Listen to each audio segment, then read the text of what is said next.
Bombshell.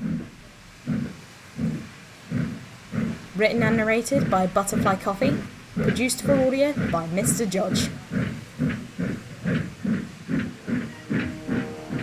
Newton Abbot was considered one of the biggest junctions in the county. With trains bound for the busy docks of Plymouth and beyond, this Swindon of the West had to be working around the clock. Any setback, minor or major, was detrimental to the timetable, and in times of war, it was especially important that every operation went smoothly. It had been 10 long months. The Germans had taken almost all of Europe. The British troops had to be evacuated out of France, and the German Chancellor had his eyes on Britain, the only country standing between him and complete domination of the Western Front. The railways suddenly became the country's biggest transportation system, ferrying supplies up and down to wherever they were needed. Drivers and firemen stayed in this reserved occupation, forbade to go and fight. Lines became worn down and unsafe to run on, and routine maintenance for the engines was greatly reduced. Things were looking grim. As the days went by, news came from the southern region that the Germans were sending planes overseas, and that Britain's own planes were going right at it, bringing down aircraft left, right and centre. The low droning could be heard for miles, and such was the case at Newton Abbot. The engines were concerned that this so-called dogfighting might come for them. Lizzie didn't think much of it. "I shouldn't worry," she said to the other engines one night at the sheds.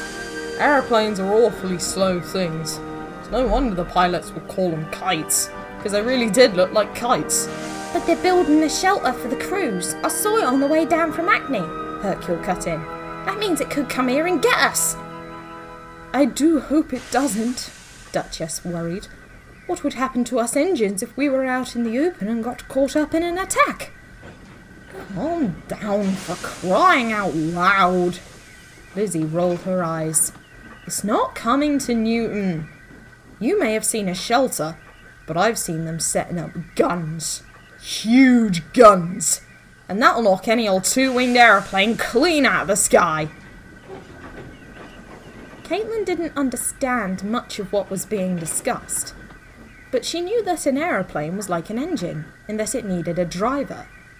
That meant, if it was shot out of the sky, the driver came down with it, and that could be very dangerous. So she was worried about that indeed. Like Lizzie, Caitlin had also seen the guns and the shelter for the engine crews, and was very frightened of them. She hoped that if aeroplanes did come to Newton Abbot, everybody would be safe, and that nobody would get hurt. She could not begin to imagine just how wrong she would be. A month or so later, Caitlin was putting some coaches back into their proper places when she saw 6719 working with some trucks. The Ginty hadn't had much of a chance to speak to the industrial since he arrived. He was good at keeping his distance. She remembered that he'd called her Midlander when they talked briefly. Why? The only other engines who had called her that were... A huge clang startled Caitlin from her thoughts. She looked on in shock as a brake van rocketed up the line by itself at a tremendous speed. She was just about to go after it, but something shot past her before she was halfway up the platform. Caitlin watched as 6719 raced around the brake van onto its line and buffered up, catching it before it got out of control and slowed down to a near halt, before coming back and placing it onto the back of the waiting goods. The industrial looked proud of himself. "Okay," he said quietly. That's that sorted out. "How did you do that?" Ah! 6719 damn near jumped out of his frames. "That manoeuvre you did with the brake van just now. I've never seen anything like that before. How did you do it?" 6719 was unsure how to answer at first, looking around to try and distract himself. But Caitlin seemed friendly enough. He could trust her, right? It's something I picked up at the docks. It's called fly shunting. You give the wagon you're going to arrange a hard shove, you run round in front of it, slow down to a safe buffering speed, and it bumps into the back of you and you stop it. It's pretty common at Falmouth. It saves time when you're shunting. It's also bloody dangerous! Lizzie bustled up and stopped next to the two engines. She was as angry as anything. What in God's name are you playing at, Industrial? You trying to get someone killed? 6719's face almost completely blanched. Caitlin's did too. Well, 6719 was... I saw exactly what he was doing. It was bloody unsafe is what it was. We're in a war, not a cricket ground, Industrial. Try that stunt again and you'll be reported straight to Mr. Turner. Maybe a bit of discipline will knock some sense into that thick smoke box of yours. 6719 visibly shook and hurried away. Caitlin watched him go. If you're going to be around in Midlander, Lizzie grumbled, keep a good watch on him. And mark my words, you can never trust an Industrial. They're all no good. The next day, Lizzie was at the coaling stage, filling up before heading out to collect her next train. She was still angry about that stunt 6719 had pulled, and how easily that could have hurt someone else, be it a shunter, driver, or another engine. As well as Newton Abbot being a busy station anyway, there were dozens of young boys joining the railway as cleaners. Some of them may have never been around a locomotive depot before, and if that stupid trick had gotten out of control, someone could have gotten hurt or worse. What happened next, no one quite knew.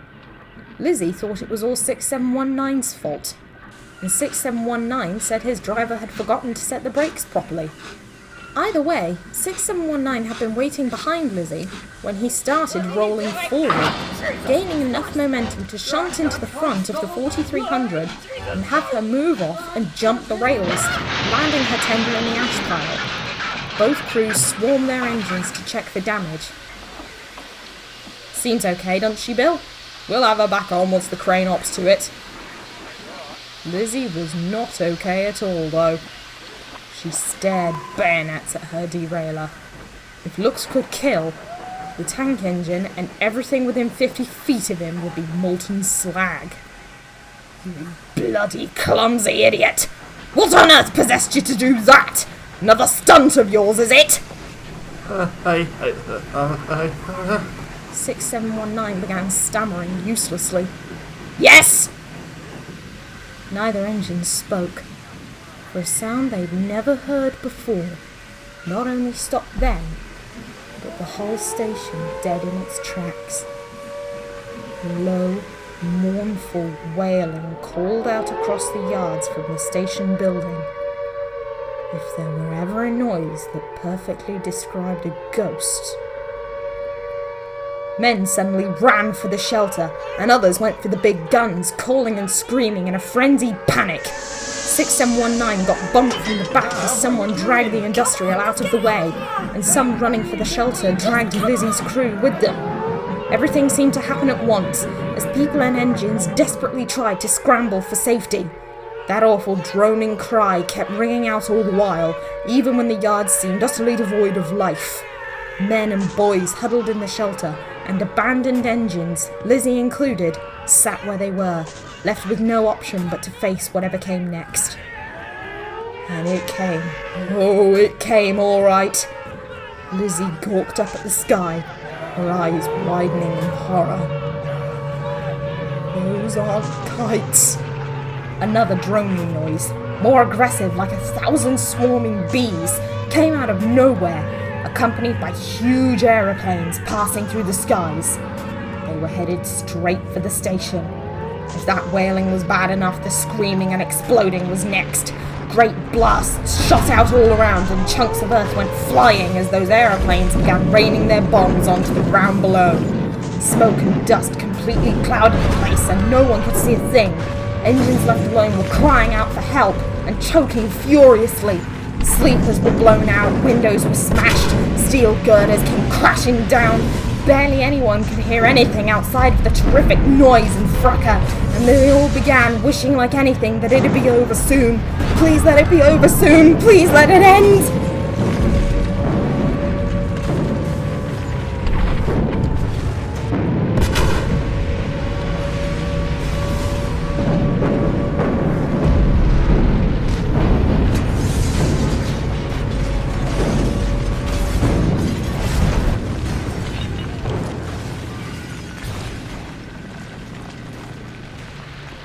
The yard finally began mobilising. People could finally begin to take in the scale of what had happened. This Swindon of the West looked to be almost completely done in. Men made their way back to their engines again, picking across the rubble and rails twisted upwards like drinking straws. Craters, some the breadth of the castle's driving wheel, littered the place. Doors were blown in, and debris was littered everywhere. Casualties and fatalities were taken into account, and damages were totted up. In all, 9 men were gone, and so was an unlucky Panya, who laid on his side in a crater, with a giant hole blown out the side of his boiler. No one could quite believe it. No one wanted to. Nobody wanted to. That evening, Caitlin found herself unable to sleep with the rest of the engines. How could anyone fathom sleeping comfortably after today? Even Lizzie was snoring away, and she'd been outside in the thickest of it. It all seemed so scary and bizarre. And fast! The aeroplanes had come, wrecked the place, and gone in the turn of a wheel. Everything was still ruined too. The station roof was largely gone, craters were still there, and that poor Panya was...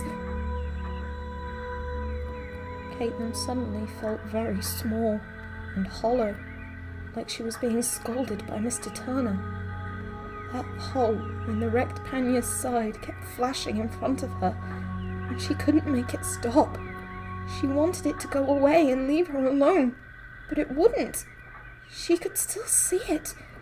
She could still hear all of the wailing and the droning and the screaming. It was awful. She could still see and hear everything, and it wouldn't stop. She was terrified. She wanted to get out. She wanted to run! Run! Hello there? The Ginty gasped aloud, startled by the noise, and began looking around either side of her. To her right stood 6719. He looked at her softly. You okay? You sound scared as all heck. Caitlin sniffed and felt something run down her face. I was, she admitted. I was so scared today. I've never been more scared in my life. I thought something would come down on top of me, or one of those screaming things would get me.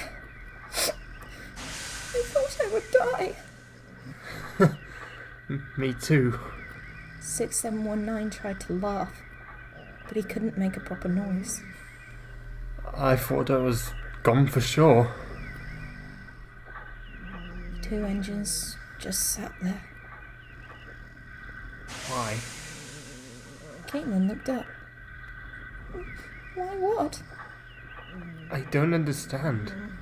Why did you save me? 6719 went on, looking to where he was. Where he and Lizzie had stood on the coaling stage was all but wrecked. The Ginty again struggled for answers. She couldn't really explain what had made her jump in and pull 6719 away. All she knew was that she had, and that was it. I don't really know, she said at last. I just did it. You were there, and the aeroplanes were coming. so I jumped in. But I'm an industrial. You could have just saved yourself.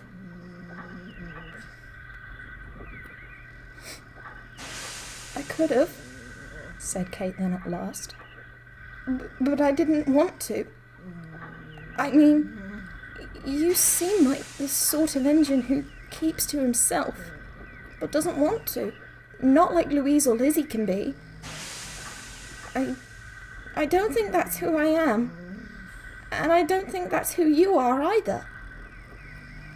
Besides, you seem like the sort of engine who could do with someone to watch out for them. You know? The two engines sat in an awkward pause, both unsure of what to say next, and both trying to make sense of the other's words. At last, there was a small voice. Joe. What? The industrial looked at Caitlin with as friendly a stare as he could. That's my name. Joe. Caitlin sniffed again and cracked a smile. Nice to meet you, she managed at last. I didn't think you had a name. Joe chuckled. I named myself, you see, not long after I was built. He explained. I asked the crews to call me it, and they kind of went with it. I've had that name for a while now. You named yourself? Of course. Didn't you?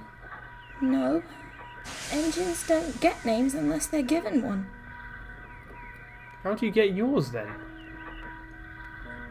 I rescued a young girl who became stranded here, Caitlin explained, going on to tell Joe her own story. By the time she finished, Joe was just enthralled, and she felt much calmer. I never thought engines could name themselves. I did, said Joe. What bloke gave you yours? It wasn't a stuffy old geezer, I hope. No, it was Mr. Turner. Joe suddenly looked abashed. Well, he's no stuffy old fart by any country mile.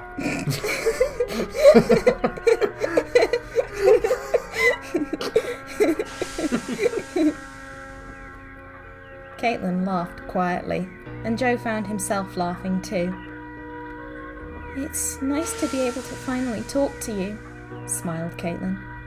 I can try making a friend out of you now. A friend? I never thought I could trust others down here. Me being an industrial and all. Joe said, hastily adding the last piece onto his statement. But you can trust me, I promise. Joe looked at the Ginty like he was about to get a repaint for the first time. A wild sort of hope danced in his eyes. Really? Caitlin made a noise of agreement. I've not been here very long myself. If you'd like to be friends, I can look out for you, and I'll show you the ropes. You could even teach me that fly shunting trick. How about that?